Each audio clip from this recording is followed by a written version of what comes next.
If we care about the mental health and the social emotional well-being of our students, which is intimately connected to their capacity to learn, then we have to be doing work to be racially and socially just. We have to be doing work to create safe and affirming learning environments for all of our students. We know from research on things like stereotype threat that when a young person has a teacher who they feel has a bias against them and people like them, it inhibits their ability to learn.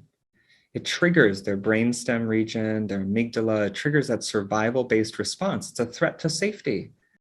This person doesn't like me. This person doesn't like people like me.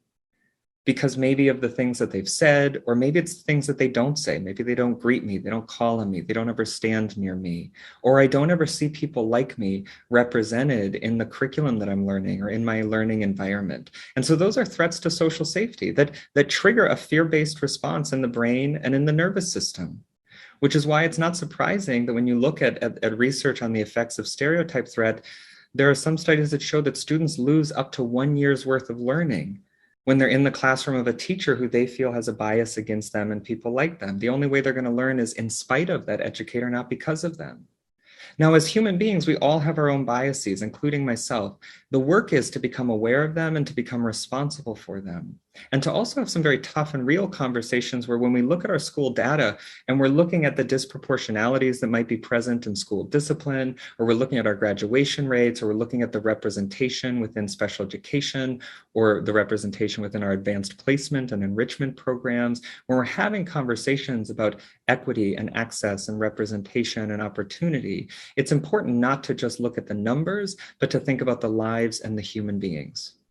And to think about what is the social emotional impact on a child when they're going to a school where if they're a student of color, or if they're an LGBTQ plus student, or if they're a student with a disability, they're disproportionately more likely to be punished rather than to receive care.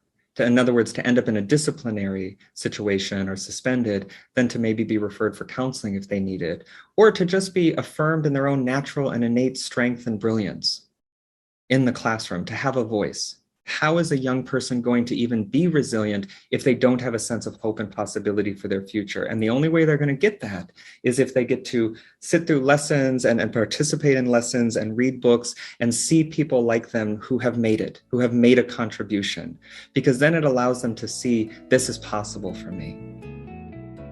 For more information about social and emotional learning, please visit adlit.org. This project was made possible by a partnership between the National Education Association and WETA.